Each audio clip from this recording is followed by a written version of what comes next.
And welcome to First Alarm Family First, episode 20. I'm Jen Herrera alongside Carolyn Acosta. And it has been a heck of a week. It's hard to put into words what we have accomplished this week. Monday night was our inaugural fundraiser at Runway 84 in Fort Lauderdale. And have we woken up from this dream, Carolyn? I'm still like in awe of the night. It was so amazing. It was so special to have all the people there that really believe in the cause and they know what we're doing is for our community and it's to bring awareness to this. Yeah. Yeah. We're sharing just a few pictures of the evening. So many people from across Miami-Dade as well as Broward County showing up in your husband's honor, Carolyn, and also because they realize that mental health of first responders is important. It matters. It's a problem. It doesn't appear that it's going anywhere. And they also realize they want to help. We're not the only ones out here trying to make a difference. Yes, no, it was like I said, the support that we had that evening and just along our whole ride through this whole process has been amazing. And I just look forward to the future and I know that there's going to be change. Yeah. It's lit a fire under us. There's no doubt about it. It's why we are going to continue doing what we're doing. It's why we're going to continue this show. And we have a very special guest for this 20th episode. You want to introduce her? Yes. Today we're honored to have with us Sheriff Rosie Cordero-Stutz, who has made history as the first Hispanic woman elected sheriff in Florida and the first woman to hold this prestigious position in Miami-Dade County. Welcome on our show. Thank you so much. And congratulations to the both of you. Sounds like you had an amazing week. Thank you. Yes, It was. we did. So can you tell us a little bit about how you started in law enforcement?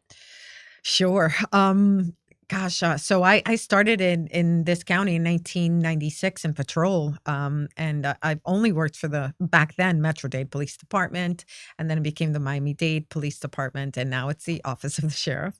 So I have 29 years in law enforcement.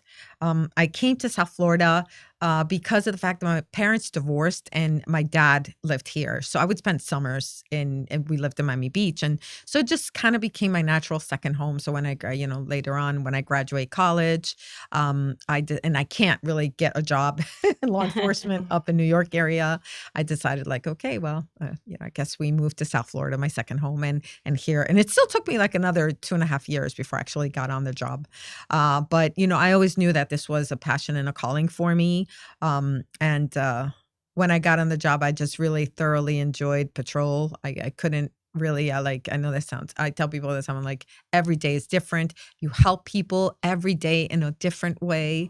And it was just very fulfilling to me. And so I was very blessed there. And I just kind of started going up the ranks, and I went back to school and got my master's degree in public administration. I've always been a lifelong learner. That's something that I've, always, I think it's important to always push yourself out of your comfort zone and keep yourself fresh. I think it just sitting idle for me, especially, I think it was never really good. I've always been someone like I do something for a while and then I go, okay, what am I doing next? What's Right? next? Yeah. What's next? So I kind of carried that. And that's the other beautiful thing about working for the department of our size, right? Mm-hmm. We are the largest police department then in the southeastern United States. I have 3,000, almost 3,200 deputies, sworn deputies working for me. And then with the professional support staff, it's almost 4,700. So we're a very large department. But with that, in the profession, it gives you a lot of opportunities to do different things. So in my career, I did things like I was a robbery intervention detail detective. I was an internal affairs sergeant. I was a homicide detective.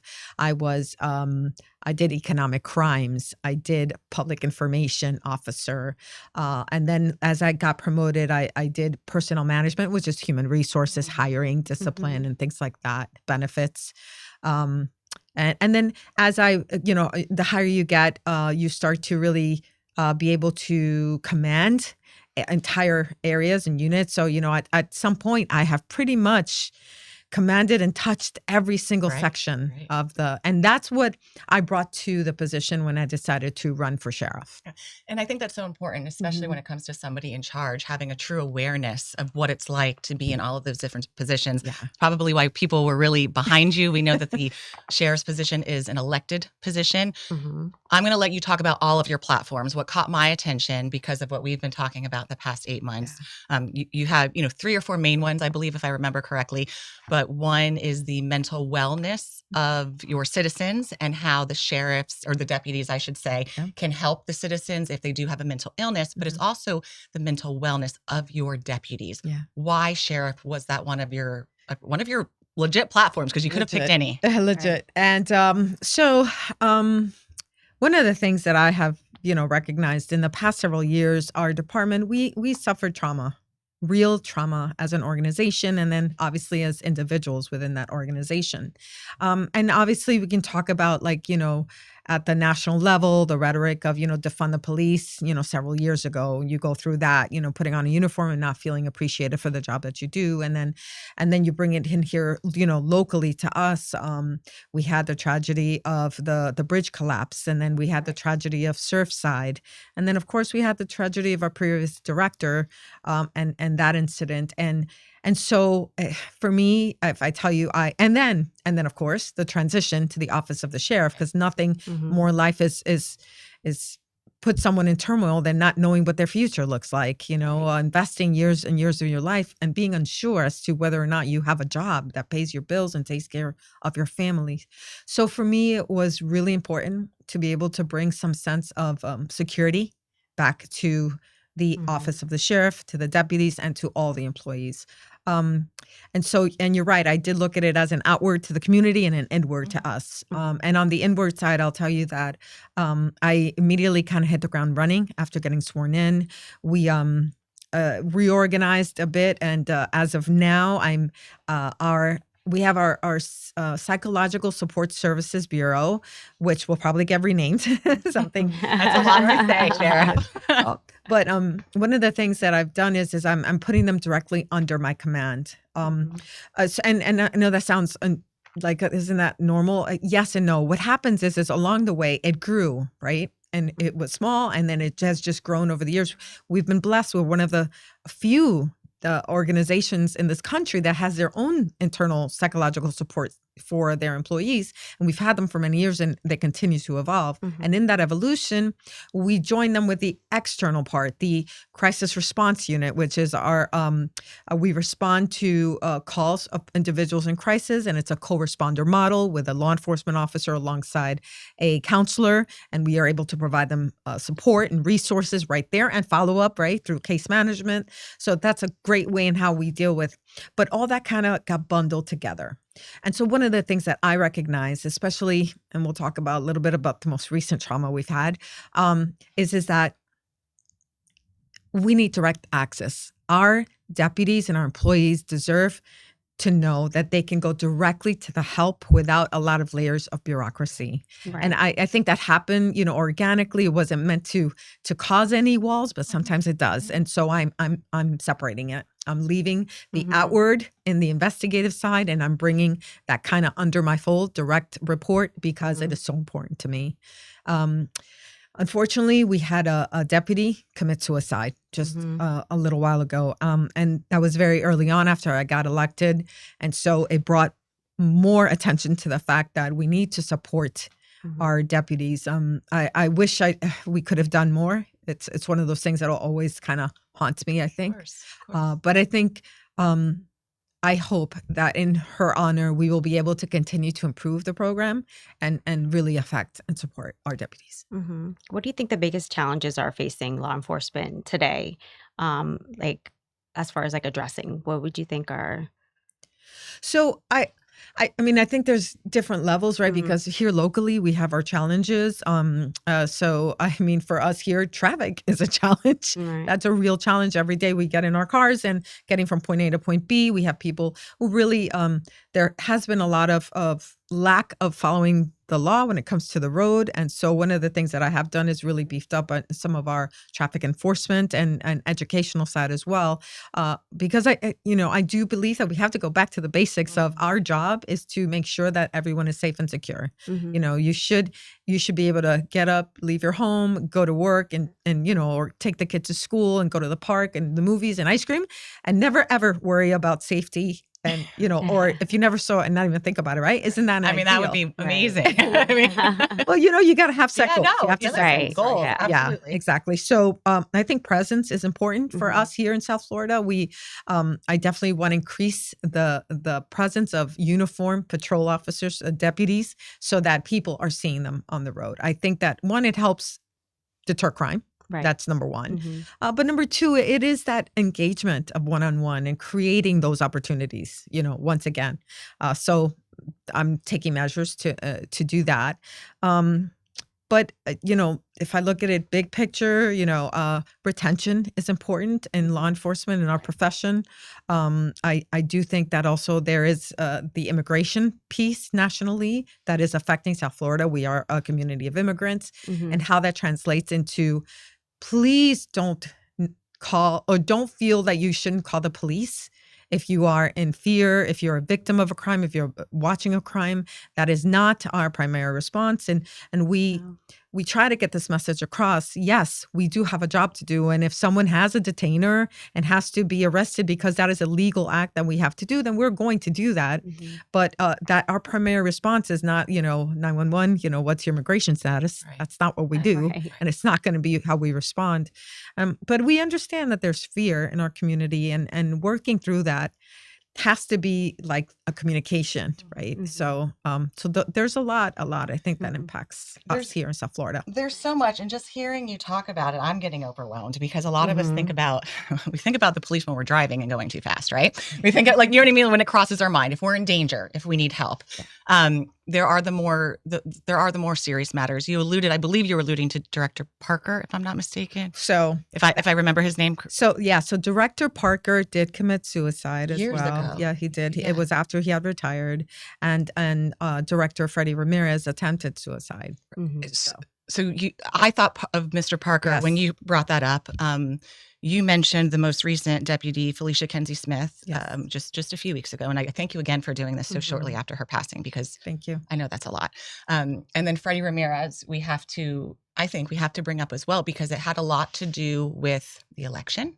It had a lot to do with maybe not a lot to do, but the position that you're in now. Yeah. So I imagine the importance of this is always right here when you're thinking about every single move, whether it's a traffic, issue or something much more serious. Absolutely. And also recognizing that every decision that I'm making now in the position of sheriff, right? Of course, I'm affecting our community, but I'm affecting our deputies and establishing this office that they can, once again, kind of stand united behind, feel supported by us in command internally, so that they in turn can go out and do a great job for our community. Right. So it's definitely interlocking pieces, very fluid and moving. And, I just feel it's important to be very aware in my actions and what I'm doing, and being very purposeful. So I'll give you an example. When Robin Kinsey Smith, when the incident occurred, I wrote an email out to the entire department to share with everyone, because one of the things I always felt was lacking with us sometimes is that communication. So we're wonderful in communicating outward to our community, but sometimes we're not so good internally, right? So I am trying very hard to have that community. It's not always perfect, but I am trying. And I said the words that she committed suicide in that email, and I think a lot of people were like, "Whoa." I did a whoa. And so you saw it. I saw it, and it was a proud whoa, because it was transparent. Yes. And we don't always get transparency from our leaders. It's true. Yeah. And also transparency, and hard conversations. It brings us to have these tough conversations. If we're not able to say it, and then how can we talk about it, and how do we help support? And I don't know. It was just kind of a moment of I made that conscious decision, and I hope it was the right one. It felt like the right one for me as the sheriff, and speaking to the troops. So in the Miami-Dade sheriff, if a officer is going through something, where would they go? Where would That's a great question. So we have definitely a lot of different places. We have our psychological support system, actually has psychological support services that has counselors. Okay. There are therapists, then they can go directly to them. We also have a very robust chaplaincy program for, obviously faithful support as well.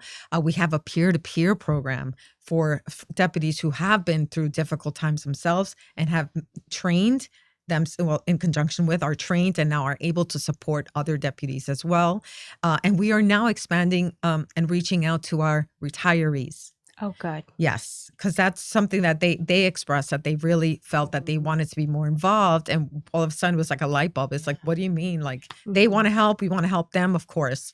So we're looking at ways at how we can integrate them more into the current program. So that's something that's brand new and expanding. We have an app. So every deputy has the opportunity to download their app on the phone. It attaches them and connects them to the resources, the counselors, the chaplains, as well as obviously national level programs, of support in case they want to reach out and get support completely outside of the office of the sheriff. And if I recall, you guys are doing something inside the cruisers, inside the vehicles, kind of like the Yes. change your oil reminder, but it's you know, check on yourself. That is correct. Absolutely correct. It is a sticker up on the windshield, and it will remind them that there is someone there to talk to always. Yeah, I love that. Yes. Who do you go to for help? Who do you talk to? Do you use the app? I do use the app. I know. You got a lot on your plate. My plate is full. That's a great question. I think in life, it's all about balance, right? And it's when things get out of balance that we feel that overwhelmness, sometimes. So for me right now, I do agree that at work is it's creeping up. But, I'm right now in a good place. I have a very strong foundation with my husband. My husband and I have been married for 19 years now. And we have a son together. He is almost 16 years old and driving. Oh my God. Yeah.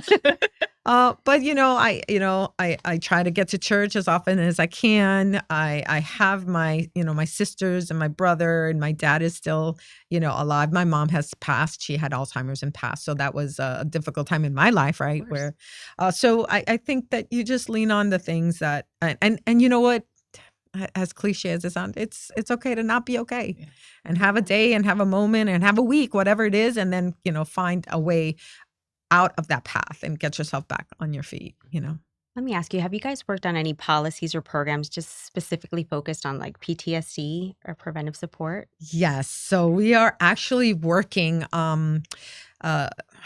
he's going to kill me. I can't remember the name right now. But anyway, so it's a program that works with the brainwaves. Oh. Yes. So it's based on science-based, right? What they found on the military side, and now they're bringing it onto the first responder side, is that they can work on your brainwaves to help to relieve anxiety, PTSD, and a lot of people have had really great success with it. So now we're working to see if we can get it here and offer to the deputies at no cost through some state funding that has been allocated for this kind of, and for obviously anyone who might be interested in doing something a little bit more unconventional, but maybe with some of the same successes that others have had. So we're always, and I think that's the key, right? The key is that it's not a one size fits all. Right. And so it's important to have different options so that at the end of the day, every individual in their moment of crisis turns to what they feel most comfortable with, whether it's a peer-to-peer or their chaplain, or, an appointment at psych services, or an appointment for a therapy, I could be wrong, but I know there's TTMS, there's EDMR. That is correct. EDMR, the eye. Yeah. Yeah, there's so many. Yeah, there are quite a few. Yeah. We're hoping that we're reaching, and our goal is to reach a lot of the family members of first responders, specifically spouses, just to kind of be aware of changes in behavior. I know that your husband's a police officer. He You is. know, Carolyn and I both married to Miami-Dade Mhm. firefighters. My dad was also, he's a retired Miami-Dade firefighter. How important do you think from your experience, because I believe your father-in-law is Yes. retired as Yes, well, or he is. former Yeah, police. former sergeant. How big of a role do the family members and the spouses play in all of this when it comes to awareness? I would say it's like 1,000% if I could give it a number. And it's one of the things that we're also doing is making sure that we're focusing on those families from day one as we bring in and onboard new deputies and new employees, right? To let them know that this is a tough job. It's a tough career. And there are going to be times when they may need more support. And in turn, the family might need support. And that we're there for them as well. That they're part of the equation, that we're not just looking at the individual employee, but the family as a whole. So I think it's so important. And honestly, all of us know that usually it's a close friend or a family member that tells you, hey, time out, Right. something's going on. I think it's somebody who you love, someone who you trust, who sees that distress in you. And so by teaching the family that this could happen, and that there's somewhere to go with it, because that's really the key, that there are resources available, then we hope that we can address it quickly. And you have those incentives, like you have like a family night or Yes, to we bridge do the exactly gap? that. A family night. And in that family night, and obviously the support psych services will come out and speak to everyone. We exchange, provide the contacts and all of that. We absolutely do. And we're constantly continuing, trying to find new ways where we can touch the families again. You know what I mean? Because you do that Yeah, family, that's but then important. everyone goes off Right. and whatever. And so a lot of the activities that we're doing at the districts, for example, we're very much encouraging everyone to bring their families to, right? If you're not working, just come by anyway. We had food trucks at South District a couple of weeks ago. I think it was last week. And it was really nice to see. There are two deputies who are married and their children, and they were on their time there and just as a family enjoying an event in the community based around, the office of the sheriff. And I thought, wow, that's really great, and we're here and we had all our resources out there as well. So Talking about families, you mentioned you have a 16-year-old son. We have Yes. teenagers as well, so we get it. We could do a whole show on just Yeah. teenagers and them learning how to drive. As far as your son, I'm curious, would you encourage him to go into law enforcement when the time comes? I know we're a few years gosh, away. I'm gonna get put on the spot. Actually, I've always encouraged him, if he wants to serve the public, he should become a firefighter. Everybody always They says do that. say, Yeah. Yeah. Why firefighter versus police? Because everybody loves a firefighter. Everyone loves that, everybody. Police, we get called when things are bad and ugly and, we're picking up pieces, and sometimes so I just find that, and that's the mom. Yeah, I was going to say that's like the mom hat That's versus the mom sheriff hat. hat. For sure, of course. Of Yeah. course, I love our love my profession, love our Mhm. profession. I think we do amazing work, and I'm impressed every day by someone when, now that I'm running around all over the county and I'm talking to so many deputies, and whatever moment I get to just interact with them. And I'll tell you a story. I was going to a meeting at the courthouse, right? And I get there and we get on the elevator, and a few of the deputies that were working the courthouse are now going up with me, right? So I was visiting the chief judge, and they were like, hey, did you hear what he did today? And I was like, what'd you do today? And so he's just driving into work and he looks over and there's literally two individuals exchanging gunfire. Oh, wow. And he got out of his car at gunpoint. Not only did he take command of the scene, he got them both into custody, and no one was hurt. No one, thank God. I mean, they had already cranked off some rounds, but this is, and he finished, and then he got back in the car and he went to work. Like, Right, carried on with his day. like- yeah, exactly. Yeah, what we do is amazing. It is. Right, it is. To Hearing, just switch it off, Yeah, like all of a on and sudden off. it's like, yeah, I'm gonna go get coffee now. Yeah. Like, no big Yeah. deal. I know. you hear heroic stories like that, and I know we've kind of been making light of it, but when you hear heroic stories like that, and then we hear people saying things like defund the police, or among other things that we're not going to say on the show, okay?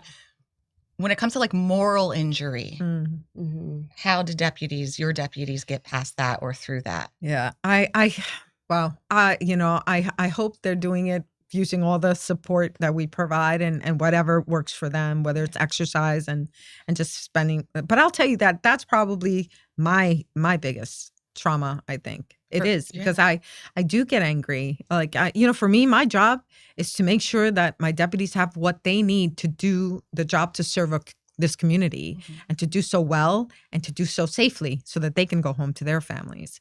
And so to have to fight that fight, it can be very frustrating because to me, that doesn't make sense. It just, they're all of us, like I said, we want that world where you get up and do your thing and you never think about a police officer because you're not worried and fearful.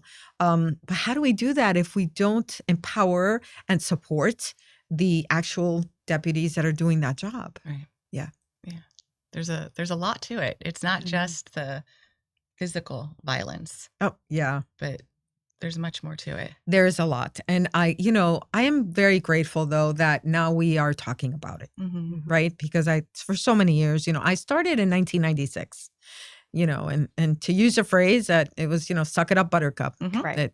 This is it. Move on. Let's go. Yeah. Next call. But that builds up. And, whether it's a crisis moment where you do something that you will regret, or if it's a slow damage to oneself through abuse with alcohol or drugs, it's still that same, harm to oneself because you're not dealing with what you need to deal with. With the younger deputies coming in, because we've had a lot of conversations where it does seem to be a generational thing. We come from the suck it up buttercup generation. I'm not going to lie. Like, I had to be gushing blood to get my father to do anything to help. True. Is it generational? Are you seeing it with the younger deputies coming on that they are much more open to getting help and decreasing the stigma, or not yet? I do believe that there is an improvement in that area, and I do think it's also because we are talking about it, right? Yeah, so if we're if we're talking about it, then it must be okay to talk about. Because I know that it wasn't the case when I came up first on the job. That wasn't the case, but I still think there's a lot of room for improvement there. That's the honest truth. There's a lot of room for improvement. And whether it is maybe it is the retirees helping me get them past that, that's something I look forward to kind of rolling out. Yeah. Looking ahead, what is your vision for the future of Miami-Dade Sheriff's Office? When I decided to run, it was really based on the fact that I just felt so strongly that this community deserves a sheriff's office that is really founded on integrity, professionalism, respect, and service, right? And being able to be in this position where we only get to do it one time. We only get to do it the first time, one time. And so for me, establishing that office that has that foundation so that hopefully we set the bar so high, it just kind of never comes down from that. And so I have a lot of work to do, and I get that a lot of it right now is the mechanics of making sure that I set things up for the future. And it's a lot of work, but it's okay. I signed up for it and I'm ready for that. But I look forward to really just kind of growing on things that I saw be successful over my professional career, and, maybe creating an entire line of succession for years and years to come of really amazing sheriffs that are going to continue that thought process. Why do you think a sheriff matters? Because we went so long without one in Miami-Dade County. Does it matter? It does matter. Yeah. It matters so much. So a lot of people ask me this question because it's hard to understand if you're not in the weeds. But before, as a police department, we were a small part of a very large wheel, right? A cog. And a lot of layers of bureaucracy. So even if we knew what we wanted to do as a department, getting to that was, very, very difficult. Think of it every single time, had to ask someone else for, and, it came out of an evolution of the change in local government, right? So we were first in 1966 when the last sheriff that we had was arrested for fraud and corruption. We created the system where it was an appointed a police director. But then local government changed. We went from a county manager to a mayor, and then a strong mayor. Yeah, which is what we currently have. And along the way, it just kept separating the ability for law enforcement to really take the lead on what we feel as a professional, what is best, right? So for me now to be able to make a decision on what I believe is in the best interest of safety of this community and to be able to get it done is amazing, number one. And number two is also the impact I have on legislation, which I didn't really have before, right? So now when we recognize that there's a lapse in the laws and how we can enforce and make our community safer, I now have a very strong voice in getting that done at the state level and then bringing it back to Dade County. And we are the largest county in the state of Florida, and we have a really strong voice. Yeah. So, and I get to use it to help protect this county now. We have a really strong Amazing. sheriff Yes, too. we do. And So proud of you. the two of us love that get it done Yeah. mentality. Yeah. Trust me, it's kind of like a motto these Yeah. days, right? Just get it done. Sheriff, thank you so much for being with us. We Thank you. appreciate your time and talking about things that aren't always fun to talk about. No. Thank you for having me on the show. Thank you. Always. And we'll remind everybody who's watching always, if you see something, sound the alarm. Save a life. We'll see you next time.